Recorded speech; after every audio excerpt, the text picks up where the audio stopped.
Hit that subscribe button before you go and leave a like. I have a new video coming out about Kingdom Hearts Chain of Memories soon, so you'll want to be notified when that comes out.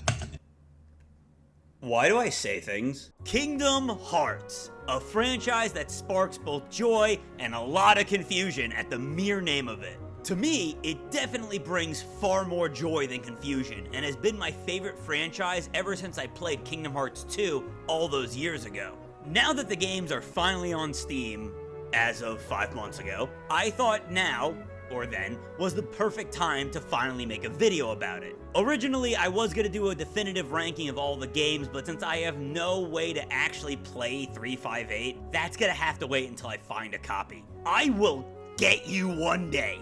But in the spirit of that video, I wanted to look up what people considered to be the worst Kingdom Hearts games, and the one that I saw most often at the bottom was Chain of Memories. This was genuinely surprising to me because, to add to my growing list of bad opinions, I've always loved this game. So what is it about this game that I love that no one else seems to? Let's get into that. This is Kingdom Hearts Chain of Memories, and why I think it's way too overhated and very underrated. Sam here from the day this is being uploaded, because I just found out that this past Monday was the 20th anniversary of Kingdom Hearts Chain of Memories. So, yeah, totally not planned, but happy coincidence, I guess. Now, before I really begin and get into what I love about this game, I'm not gonna sit here and act like I don't understand why this isn't for everyone. For those that don't know, Kingdom Hearts Chain of Memories is the second game in the Kingdom Hearts franchise. It being the direct sequel to Kingdom Hearts 1 and originally coming out on the Game Boy immediately bothered people because, don't forget, this was before the series was known for doing this shit. People weren't really expecting the follow-up to be on a completely separate console, and that caused a lot of people to just write this game off as a spin-off.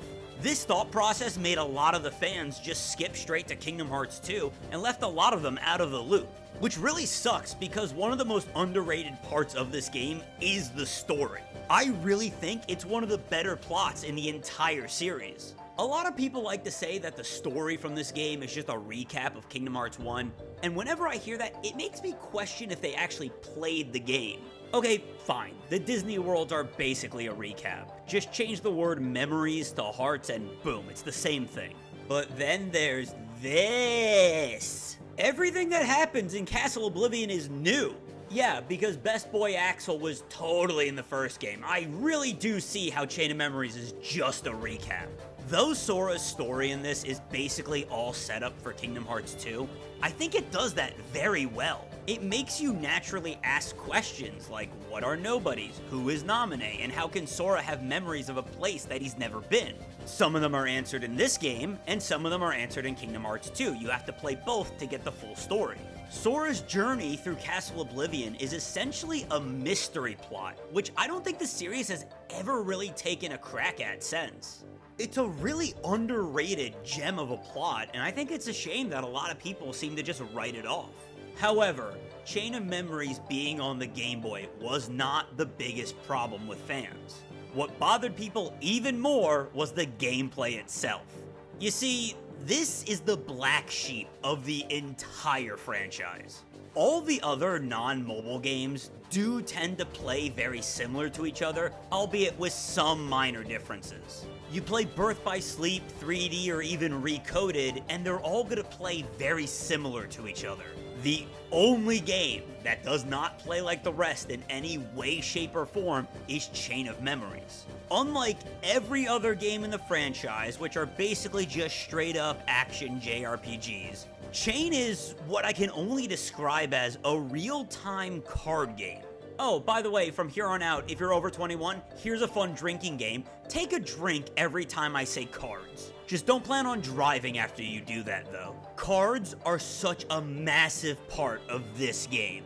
You pick worlds with cards, you explore with cards, and most importantly, you fight with cards. Where every other Kingdom Hearts game has a usually fast-paced style of combat, this card-based system inherently slows everything down.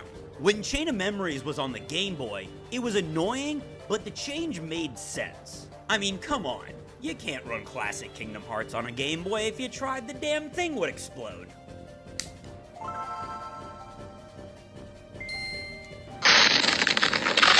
But eventually, they remade the game for the PS2, which is the version on all of the remakes. So now when you're playing them one after the other, the change in combat is a lot more jarring.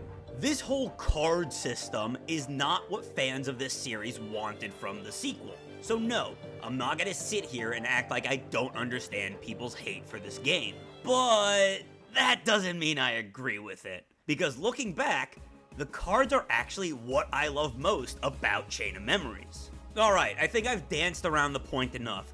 What exactly is this card system that everyone hates and I love? Well, as I said before, the entire game revolves around these things. Unlike Kingdom Hearts 1, which had the stupid-ass gummy ship, each floor of Castle Oblivion is a new world that you pick via the set of cards you have. When you pick one, you'll quickly see that the map is broken up into various different rooms, each themed after the world you picked. To open each room, you need to use map cards, which let you select exactly what kind of room you go into next. The red ones are enemy cards, the green ones are status cards, and the blue ones are bounty cards. Each one of them does something different, and depending how you use them, you can either make that world significantly easier or harder for yourself.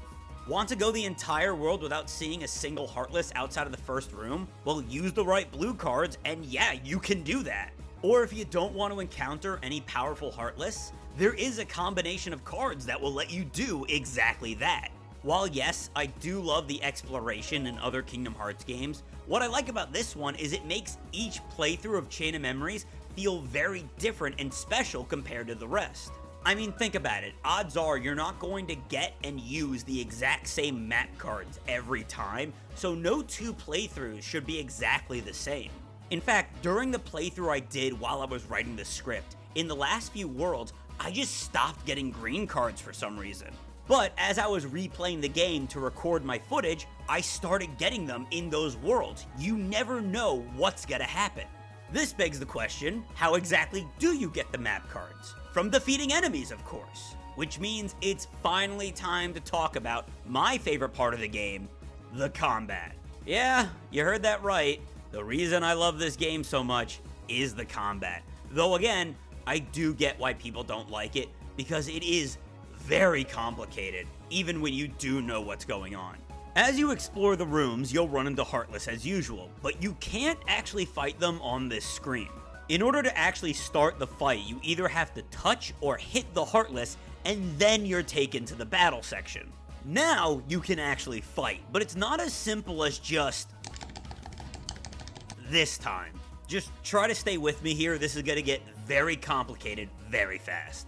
To fight, you need to use whatever attack, magic, or item cards you currently have in your deck. Each card is numbered 0 through 9, which is important as enemies also have cards with the same range that they use to attack you.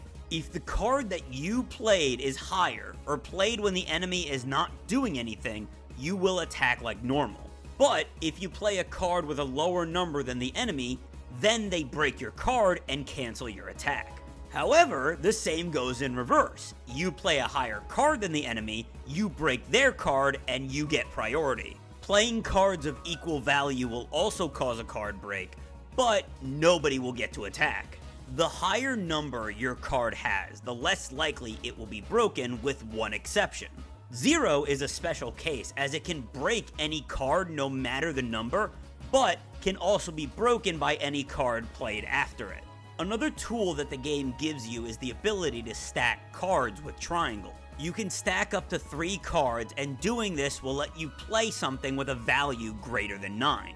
Why would you ever just play individual cards then instead of stacking them? Well, once you play all the cards in your deck, you can't attack until you reload your cards by charging up this meter. The more times you empty your deck, the longer it takes to reload, meaning the longer it takes for you to start attacking again. But more importantly, the first card in every stack does not get reloaded. So, only stacking your cards means eventually you're gonna run out. At the end of each encounter, you'll get a map card, but also EXP, which naturally lets you level up. Each level lets you pick if you want to A, increase your HP, no explanation needed, B, increase your deck points, basically lets you add more or stronger cards to your deck, or C, sometimes you'll get the option to learn a new sleight. What are slights, you may be asking? Well, a slight is a special move that can be achieved if you stack a specific set of cards at a specific value. These include moves like the Sliding Dash, Strike Raid, Ragnarok, and... Look, trust me, I get that hearing me explain all of this, it sounds like the most unnecessarily complicated style ever made. But I promise you, it is one that makes so much more sense once you actually try it yourself. Once you get used to it, it's actually pretty fun, but the best part of the combat, in my eyes, is the amount of customization presented in the deck system itself. I think a lot of the fun from this game comes from figuring out how to make your deck work best for the situation that you're in. You start the game with a pretty basic deck, but as it goes on and as you get more cards, you can modify it to fit your playstyle. Even though personally, I think any Magic card that isn't Cure is just there to take up space. They also made sure you can't just load up your deck with the strongest cards, as each card has a certain amount of card points and your deck cannot go over a certain value. Yes, this does look very, very boring to deal with, and at the start, it kind of is, specifically at the beginning when you don't have a lot of options. Like I said though, once your card collection starts to get bigger and you unlock more slights, it becomes so much more enjoyable, and I think people miss that aspect. It's not a game where you just mash the button and hope for the best outcome. It's a game of trial and error, and I really enjoy that. The combat and the deck building all shine the most during boss fights against other human characters. In these fights, the boss has their own deck that works exactly the same as yours, reloads, slights, and all. This is where your card management and deck building skills are most important, since you most likely won't know what their deck is like during your first attempt. You may need to just take the loss and try again with a new deck. A prime example, the first time I fought Vexen, he beat my ass relentlessly, but it wasn't because the boss was unfair, it was because my deck just didn't have what I needed to win. Since it wasn't working, I switched it up a little bit, actually used Magic cards for once, and found the right setup to just eviscerate the guy. You need to accept the fact that you're not just going to blow past everything on your first try. You gotta embrace the failure and be willing to adapt. I promise that if you do this, the game will become so much better than you remember. Until you hit level 27. Yeah, it's finally time to talk about it. See, there's one flaw with this game I intentionally haven't mentioned yet, and it's one that everyone seems to agree on. That reason being, after you hit level 27, the game starts to become insanely easy to cheese. That's because at level 27, you unlock Sonic Blade, which is objectively the best move in the entire game. To use it, you need a stack of cards totaling from 20 to 23. Not only is it a move with a card total higher than almost every other move the opponent can use, so the odds of it being broken are incredibly low, but it does this! So quick recap, high number value, hits multiple times, and can pretty much kill every non-boss enemy in the game on one go. Why would you not be using it all the time? I mean, sure, when you first get it, you can't really load your deck full of Sonic Blade, but as the deck points go up, naturally, you'll start to build your deck around it more and more. By the end of the game, your experience will shift from the usual Kingdom Hearts thing of to something like this.